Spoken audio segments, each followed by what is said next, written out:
What's going on, smart people? Something that you probably know about me by now is my large affinity for books. Books that err on the side of being textbooks. For example, for Christmas, I was super excited because I got two new books, a book on general relativity and on quantum field theory, and I was making some weird noises when I got these books. I was super excited. Kelly is aware of this slight obsession with cool books that I have, and when she came back from her astronomy conference in Washington State, she surprised me with Feynman's thesis. With how much I love Feynman, I've never actually read his thesis before, so I'm really excited to get into this book, or I guess really his thesis. And for today's video, I thought that we would just go over kind of the table of contents to see what it covers. In a future video, I'll probably go over in more detail the contents and more qualitatively what the thesis is on, but for now, let's just get into the table of contents. So it's called The Principle of Least Action in Quantum Mechanics by Richard Feynman. The first part's obviously the introduction, and then it gets into a section called Least Action in Classical Mechanics,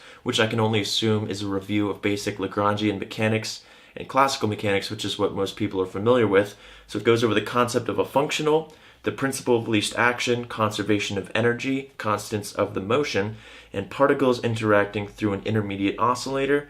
And then the next part is more on quantum mechanics. Now, if you've had any quantum mechanics, you'll know that the standard procedure is to approach it from the Hamiltonian formalism, and this is all from the least action approach, which is going to lead us to Lagrangian method. So that's called least action in quantum mechanics.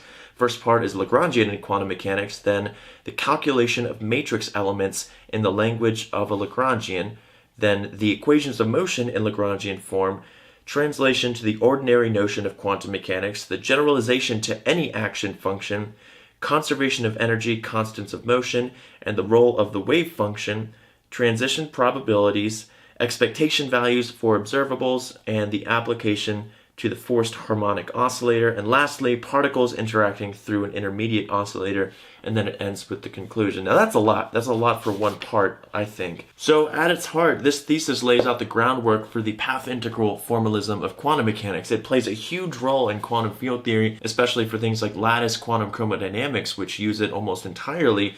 And when I tried learning the path integral formalism, I tried through standard quantum field theory textbooks, so the path integral is introduced in the context of quantum field theory, which makes it very, very difficult for me to comprehend.